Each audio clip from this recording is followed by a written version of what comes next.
BJP get out from Tamil Nadu அது மட்டும்தான். ஏன்னா அது இந்திய தேசத்தை பாதுகாக்கிற ஒரு மிகப்பெரிய போரில் ஒரு முனையில் பெறப்போகிற வெற்றி.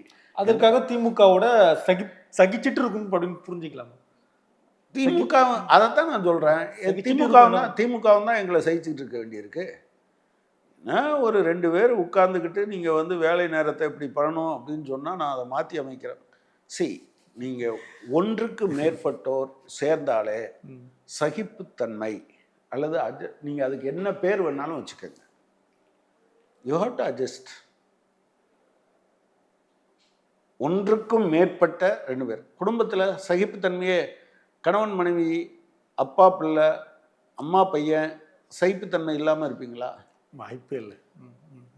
அவர் போன தலைமுறைக்காரர்.